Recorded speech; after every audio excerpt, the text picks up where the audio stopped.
우리가 기도의 단계에 대해서 살펴보고 있습니다. 기도는 하나님의 뜻을 알고 하나님을 만나는 것이 첫 번째 단계라고 그랬어요. 우리의 기도는 그냥 보통 세상 사람들이 기도하는 그 기도와는 달라야 될 것을 우리가 살펴봤고, 그리고 기도는 누구의 이름으로 해야 됩니까?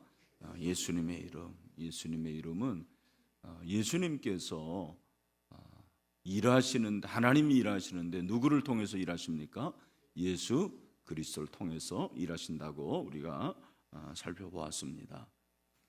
오늘은 기도의 세 번째 단계인데 말씀을 붙잡고 기도하는 것입니다.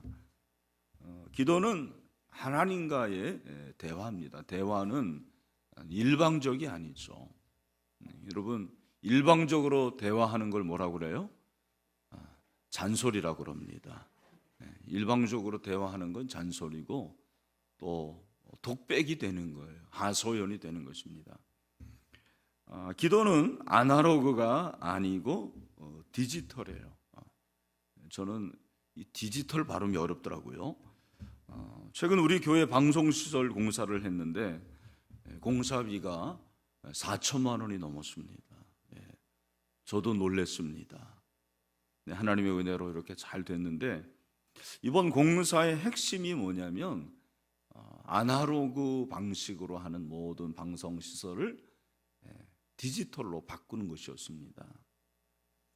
지금까지는 방송 송출도 그냥 본당의 내용을 비전홀로 이렇게 송출을 했어요. 이번에 이제 방송 공사를 통해서 비전홀의 상황을 우리가 알 수가 있어요. 비전홀의 그 모든 것들을 본당으로 송출할 수가 있게 됐습니다. 그리고 저는 방송을 잘 모르기 때문에 디지털이라는 것이 구체적으로 뭔지는 잘 모르겠어요. 그러나 중요한 것은 쌍방이 됩니다. 쌍방. 제가 미리 말씀을 드립니다만 속한 시일 내에 그래서 3부 예배를 제가 한 번은 비전홀에서 인도하려고 합니다. 그래서 여기에 있는 분들이 영상으로 예배를 드리는 체험을 하게 될 것입니다. 네, 기대하시길 바랍니다. 개봉박도입니다. 기도가 그렇다는, 기도는 쌍방의 관계라는 거예요. 대화.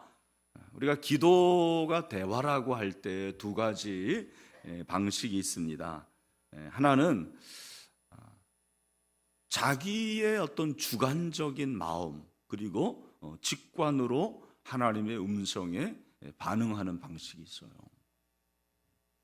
이것은 우리가 가지고 있는 그야말로 직관이에요. 이성보다는 직관, 그리고 내 인상, 또 느낌, 감정, 이런 것들이 앞서는 것을 말합니다.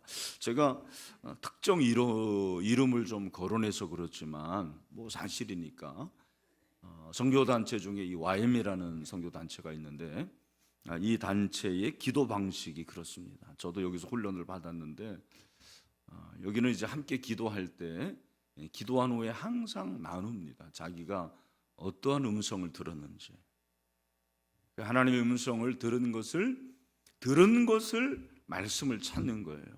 들은 것을 자기가 말씀으로 찾고 그 말씀으로 말하는데 주로 이제 뭐냐면 느낌이나 그림, 제가 뭘 봤다든지 어떤 그림을 하나님이 보여주신다라는 거예요. 그리고 또 어떤 마음을 주셔서 그 마음 또 글자를 보여주시기도 합니다. 그런 식으로 기도를 하게 됩니다. 꽤 오래된 일인데 저희가 리모델링 하기 전에 이런 외장이죠. 여러분 보시면 우리 십자가가 이렇게 사면 동서남북으로 이렇게 보이지 않습니까? 그 전에 나중에 오신 분들은 모르겠지만 그 전에 우리 교회는 일반적인 그러한 빨간 벽돌에 지붕에 이렇게 십자가가 있는 그런 그 방식이었습니다. 근데 저희가 이제 리모델링을 다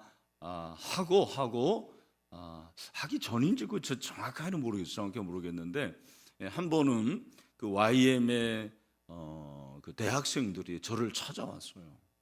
그래서 왜 왔냐고 하니까 자기들이 이제 아울리치 해외에 떠나기 전 한 2주 정도 훈련을 해야 되는데 우리 교회에서 했으면 좋겠다라는 거예요. 우리 교회에서 숙식을 하고 우리 교회에서 좀 거주했으면 좋겠다. 그래서 제가 그러라고 그랬습니다.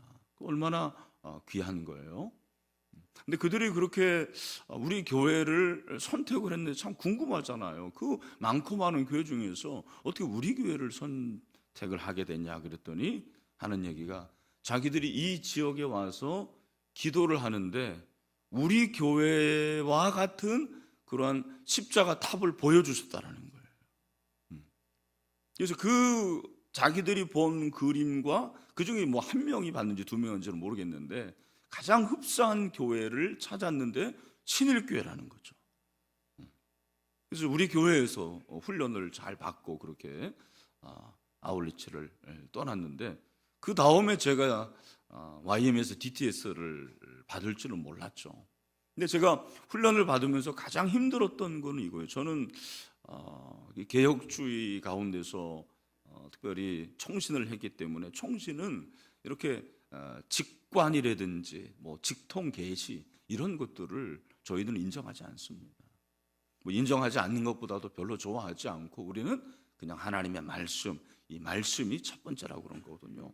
어쨌든 간에 이렇게 인간의 직관이나 인상, 느낌 등을 통해서 하나님의 음성을 듣고 하나님과 대화하는 그런 기도의 방식이 있습니다.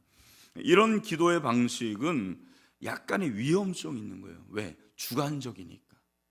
객관적이지 않습니다. 이게 어떻게 참 말하기가 그런 거예요. 증거가 타당하지 않을 때가 있습니다. 근데 두 번째 방식이 있는데 성경을 통해서 말씀하시는 그 말씀을 붙잡고 기도하는 것이 있습니다. 성경을 읽을 때마다 확신과 깨달음을 주시는데 그 깨닫는 말씀을 붙잡고 기도하는 방식입니다. 우리는 후자의 경우 제가 지금 말씀드리는 이것을 더 좋아합니다. 더 선호합니다. 왜냐하면 객관적이니까 그렇습니다. 그리고 위험성이 별로 없어요. 개인의 어떠한 사사로운 느낌이나 감정보다는 하나님의 특별 계시. 그러니까 우리는 계시는 종료됐다고 생각을 합니다. 그죠? 어떤 목사님들은 자기가 지금도 계시를 받는다고 그러잖아요. 그래서 당신들이 내가 들었던 이 음성을 순종해야 된다. 이재롱 목사 같은 사람 그러잖아요. 그러다가 저렇게 된 거예요. 하나님의 말씀이 최우선인 줄로 믿습니다. 우리가 하나님의 음성을 어떻게 들을 수가 있느냐? 말씀을 통해서 들을 수가 있습니다. 성령의 음성이 곧 무엇이다? 하나님의 말씀이다. 이렇기 때문에 여러분들이 기도하기 전에 반드시 거쳐야 될 과정이 있는데 하나님의 말씀을 읽으라고 얘기를 해요. 여러분들이 기도하기 전에 항상 하나님의 말씀을 붙잡고 그 말씀 안에서 기도하는 것이 제일 좋은 방법입니다. 지하의 팩 같은 사람은 기도에 들어가기 전에 성경을 읽고 본문이 하나님에 대해 무엇을 알려주는지 깊이 생각하며 거기서 얻은 깨달음을 찬양으로 이어나간다. 제가 이제 찬양에 대해서도 말씀을 드렸겠지만 우리가 먼저 하나님의 말씀을 읽고 그 말씀을 통해서 깨달은 게 있다고요. 하나님의 말씀은 나에게 깨달음을 주는데 그 깨달은 말씀이 뭐 엄청나지 않아도 괜찮아요. 여러분이 최근에 깨달은 말씀이 뭡니까? 그 하나님의 말씀을 가지고 하나님께 나아가는 것입니다. 제가 얼마 전에 설교했지만 뭐 마찬가지로 욥기였는데 욥이 하나님이 침 삼킬 동안도 나를 놓지 않으신다는 이 말씀을 제가 깨달았으면 그 말씀을 붙잡고 기도하는 거예요. 하나님, 제가 참 어렵습니다. 제가 지금 공고합니다. 근데 하나님이 침 삼킬 동안도 저를 놓지 않는다고 했는데 하나님, 그렇게 말씀대로 이루어지시길 원합니다. 그렇게 기도하라는 거예요. 우리가 예수님의 이름으로 기도하는 것은 보혈의 능력을 의지하는 것이고 하나님의 말씀을 붙잡고 기도하는 거예요. 성경에 나오는 인물 중에서 가장 절박한 기도, 부르짖는 기도를 한 사람이 저는 욥이라고 생각합니다. 욥은 사실은 쉴 새 없이 불평을 쏟아놓습니다. 그가 물론 1장에서 불평하지 않는다고 했는데 그것은 하나님에 대한 불평을 하지 않았다라는 거예요. 그러나 자기의 처지를 보니까 너무 힘들어서 어쩌면 녹두리죠. 녹두리를 늘어놓고 그 녹두리마다 세 친구, 그죠? 그 세 친구가 와서 엘리바스와 그리고 빌닷과 엘리후가 와가지고 계속해서 사실 거기에 대해서 딴지를 거는 게 욥기예요. 근데 오늘 이 본문에 보면은 욥이 그렇게 쉴 새 없이 자기의 얘기를 하는데 그 가운데서 하나님께 기도를 하는 게 욥기의 아주 특이한 부분입니다. 기도하면서 그가 고난과 고통을 겪어가요. 근데 그렇게 기도하는 가운데서 거의 막바지에 오늘 말씀을 보면 하나님이 나타났어요. 네, 나타나시는데 폭풍우 가운데서 욥에게 말씀했다. 여기 이 폭풍우가 물론 문자적으로는 폭풍우지만 저는 이것을 고난으로 봅니다. 여러분, 하나님은 고난 가운데서 말씀하십니다. 고난 가운데서 말씀하시는 폭풍우 가운데서 욥에게 말씀했습니다. 하나님이 온 우주와 자연 계시를 짓고 뒷받침하는 일들을 그렇게 조목조목 말씀을 하시면서 하나님께서 욥에게 말씀을 통해서 하나님의 뜻을 가르쳐 주시는 거예요.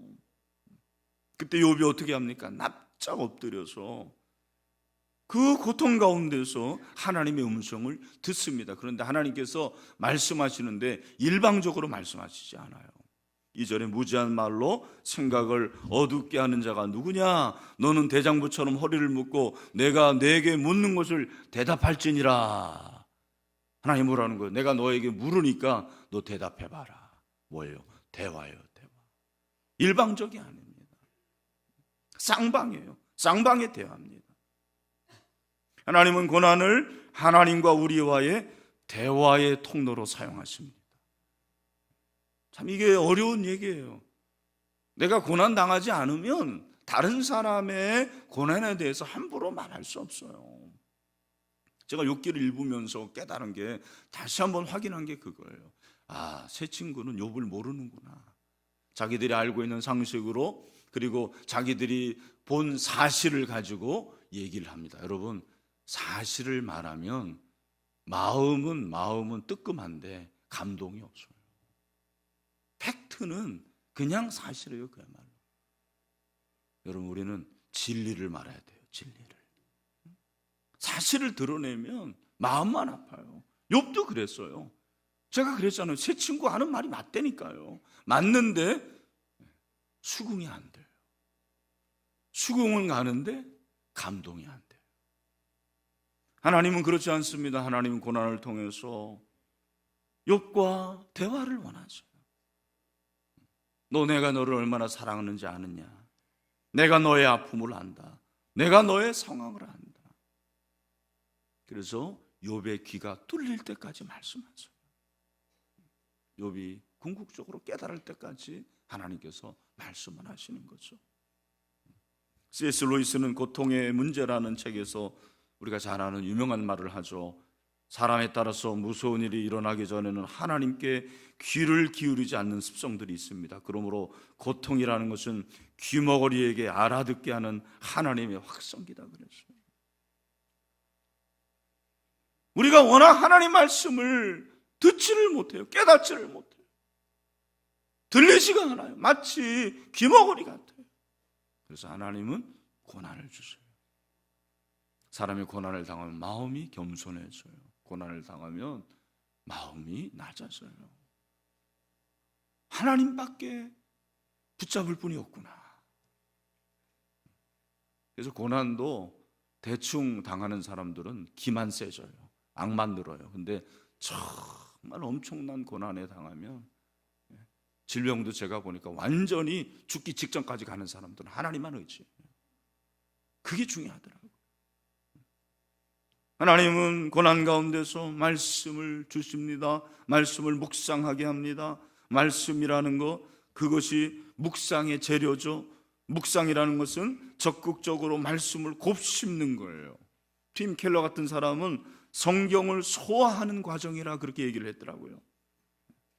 우리가 잘 아는 시편 1편 1, 2절 말씀 다 같이 읽겠습니다. 시작. 복 있는 사람 악인들의 꾀를 따르지 아니하며 죄인들에게 서지 아니하며 오만한 자들의 자리에 앉지 아니하고 오직 여호와의 율법을 즐거워하여 그의 율법을 주야로 묵상하는다. 이 묵상하는 것이 말씀을 곱씹는 거예요. 작은 소리로 읊조린다고 우리말 성경에는 되어 있습니다. 고난 가운데서 이게 되는 거예요. 여러분, 우리가 고난에서뿐만 아니라 늘 우리의 삶의 현장 순간순간에 하나님께서 저와 여러분에게 주시는 하나님의 말씀을 붙잡게 되기를 바랍니다. 말씀을 들을 수 있으면 좋겠어요. 하나님 들려주세요. 그 말씀에 창념하라, 유념하라 그랬잖아요. 들으라 그랬잖아요. 두 번째는 모든 삶의 문제는 하나님의 말씀을 통해서 해결이 됩니다. 하나님의 말씀을 통해서 해결이 되는 거예요.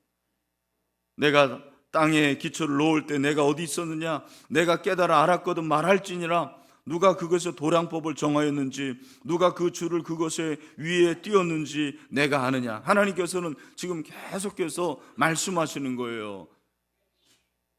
욥기를 보면은 굉장히 스케일이 크고 사실 우리가 알지 못하는 사원들이 많이 나옵니다. 심지어는 우리 여기 학생들 있는지 모르겠는데 공룡도 뭐 욥기에 나온다 그러기를 하지 않습니까? 굉장히 엄청난 우주의 그런 법칙들과 그리고 현상들에 대해서 하나님께서 말씀을 하시는 것입니다. 왜 그러냐면 네가 그렇게 힘들어하는데 야, 내가 어떤 존재인지 너 아냐? 인간이 먼지와 같은 네가 이렇게 고통당하는 거 내가 이거 하나 해결하지 못할 사람 같으냐? 사람이 아니죠. 그럴 존재 같으냐? 내가 어떤 존재인지 너 한번 생각해봐라. 그러면서 정말 우리가 읽으면서도 잘 알지 못하는 그런 엄청난 창조의 법칙과 그리고 우주의 원리들에 대해서 하나님이 말씀하시거든요. 근데 그 가운데서 욥이 그것을 다 깨닫지는 못해요.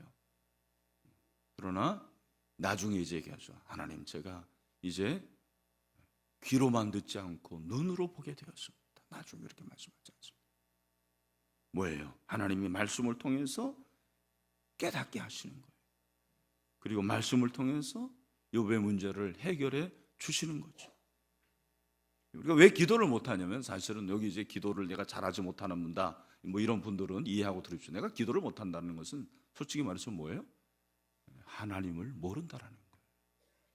하나님을 잘 모른다라는 거예요. 내가 어떤 사람과 대화가 안 된다라는 것은 뭐예요? 수준이 안 되는 거죠, 서로. 그죠? 내가 안 되든지 상대방이 안 되든지 아니면 내가 그 사람을 잘 모른다든지. 그죠? 여러분들이 정말 엄청난 학자하고 한번 만났다. 그러면 여러분이 얘기가 되겠습니까? 안 되죠. 그렇죠? 우리가 하나님을 모르기 때문에 하나님을 아는 지식이 없으니까 기도가 안 되는 거예요. 내가 하나님을 알면 왜 하나님과의 대화가 안 되겠습니까? 그래서 여러분, 기도가 안 되는 분들은 말씀을 꼭 몰입을 해야 돼요. 온 마음을 다해서 말씀에 몰입하고 온 마음을 다해서 하나님을 찾는 거죠. 그렇게 온 마음을 다해 하나님을 찾는다. 예레미야 29장 13절의 말씀, 너희가 온 마음으로 나를 구하라. 그러면 어떻게 해요? 나를 찾으리라. 또 나를 만나리라.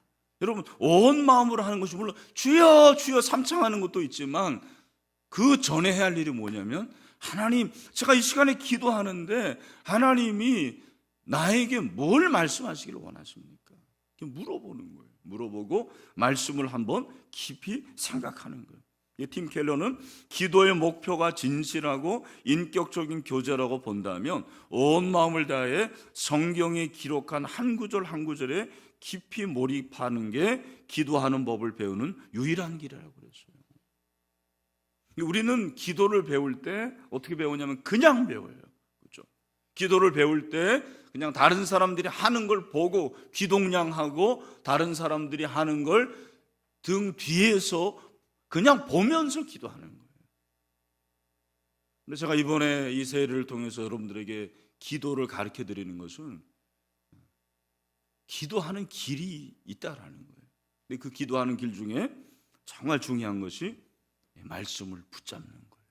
말씀을 붙잡는 거예요. 그런 의미에서 저는 우리의 그 새벽 기도가 참 좋다고 생각해요. 어떤 분들은 뭐 새벽 기도에서 부정적인 얘기를 하는데, 여러분 새벽에 나와서 기도하기 전에 말씀 듣고 그 말씀 붙잡고 기도하는 것이 얼마나 좋습니까? 만약에 여러분들이 새벽 기도에 못 오신다면 집에서 큐티하면서 그 말씀을 붙잡고 기도하는 거예요. 그리고 그 말씀을 붙잡고 하루 종일 살아보는 거예요. 제가 늘 말씀드리면 좋은 큐티는 아침에 큐티하고 점심 식사할 때, 여러분들이 식사 기도할 때 그냥 사실 우리가 기도하는데 뭐 1초도 안 걸리죠. 다 눈만 그냥 감잖아요, 대부분들. 다 알아요, 제가 안 봐도. 저도 뭐 그럴 때가 많으니까. 근데 여러분 그때 어떻게 하냐면, 내가 아침에 기도한 말씀, 정말 그것이 진정 잘된 큐티는 점심 식사 전에 한마디로 기도하라고 그러잖아요. 하나님, 제가 오늘 새벽에 목사님으로부터 하나님 말씀을 붙잡고 기도하라는 말씀을 들었는데, 제가 오늘 말씀을 붙잡고 기도하겠습니다. 하루 종일 지켜주세요. 오늘 여러분들이 어떻게 해야 돼요? 오늘 점심시간에 교회에서 식당에서 밥 먹을 때 우리 권사님들에게 감사하다 말하고, 그리고 기도할 때 그냥 눈만 감지 마시고 오늘 이 말씀을 생각하세요. 하나님, 제가 말씀 붙잡고 기도하는데 오늘 또 제가 말씀을 들었는데 이 말씀대로 살게 해주시길 원합니다. 그렇게 하라는 거예요.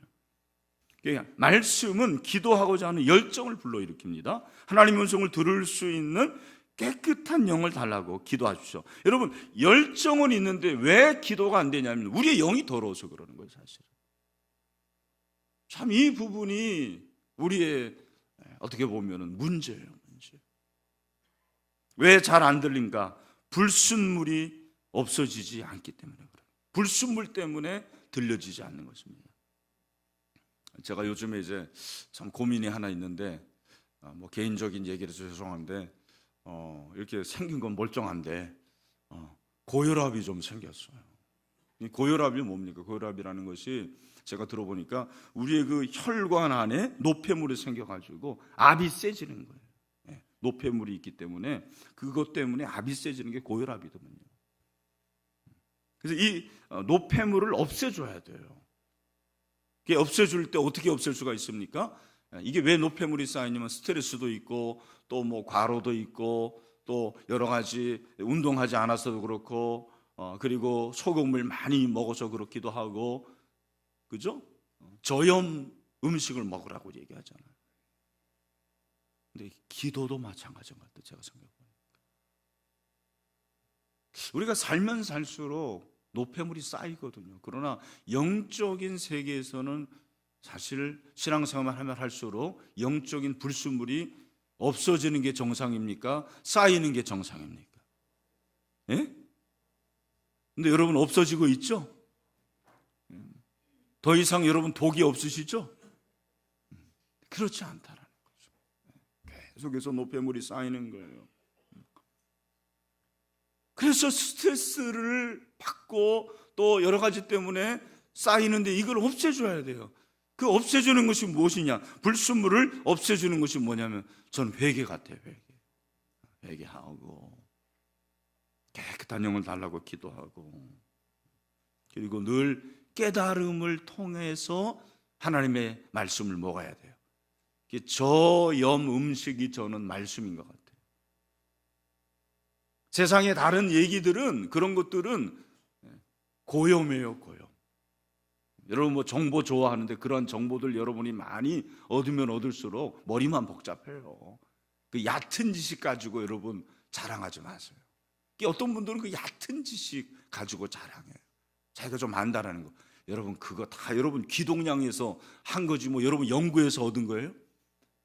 그냥 텔레비전 봐가지고 거기서 얘기하고 네이버에서 또 다른 사람에게 말해가지고 얘기하는 거 아닙니까? 그 얕은 지식은요 그 사람을 변화시키지 않아요. 성경도 마찬가지입니다. 하나님의 말씀을 여러분들이 얕은 지식으로 생각하지 말고 깨달은 말씀이 나를 변화시키는 줄로 믿습니다. 시편 49편 20절에 보니까 존귀해나 깨닫지 못하는 사람은 멸망하는 짐승 같다 그랬어요. 그래서 제가 마지막으로 말씀드리는데 제가 시간이 없기 때문에 뭐 다 준비한 거 말씀 못 드리지만 오늘 제가 여러분들에게 말씀하고 싶은 건 뭐냐면 깨달은 말씀을 붙잡고 기도하라는 거예요. 그게 저의 음식과 같아요. 그냥 콜레스테롤 많은 거 그런 거 그냥 귀동냥 해가지고 하지 말고 여러분이 정말 설교를 듣더라도 내게 주시는 말씀을 붙잡고 기도하라는 거예요. 대표 기도할 때도 여러분 제가 뭐 오늘 김 집사님에 대해서 오늘 김 집사님 기도 잘하셨어요. 근데 제가 말씀드리는 건 대표 기도할 때도 자기의 어떤 생각을 가지고 기도하는 분들이 많아요. 그게 아니고 말씀을 붙잡고 기도하셔요. 지난주에 들은 말씀 가지고 그 말씀을 가지고 대표 기도해야 돼요. 말씀은 말씀이고 기도는 기도. 우리 한국교회가 그렇게 되거든요. 저는 그건 옳지 않다고 생각해요. 온 교회가 한 방향으로 나가야 되죠. 그죠? 여러분의 기도, 개인 기도도 마찬가지예요. 그냥 나는 기도하고 나는 그냥 말씀 읽고 이게 따로 국밥이 되면 안 되고 하나가 돼도 하나 돼. 그래서 꼭 여러분이 말씀드리는 것은 말씀이 깨달아져야 돼요. 깨달아져. 제가 이 기도를 이 세일을 통해서 정말 깨닫는 것이 뭐냐면 우리가 무엇을 구하는 것도 좋지만 정말 하나님을 알기를 원합니다. 하나님의 뜻을 깨닫기를 원합니다. 그리고 기도의 사람으로 변화되기를 원합니다. 그러면 기도하는 거예요. 그걸 붙잡고 기도하는 것입니다. 마지막으로 베드로전서 1장 24절 말씀을 우리 다 같이 한번 읽도록 하겠습니다. 여기 나옵니다. 시작. 그러므로 모든 육체는 풀과 같고 그 모든 영광은 풀의 꽃과 같으나 풀은 마르고 꽃은 떨어지네. 그 다음에 뭐예요? 오직 여호와의 말씀은 영영이 서리라. 아멘. 여러분 말씀은 영영이 서는 줄로 믿습니다. 그 말씀을 붙잡읍시다. 깨달은 말씀 가지고 기도합시다. 그럴 때 하나님께서 은혜를 줄 줄로 믿습니다.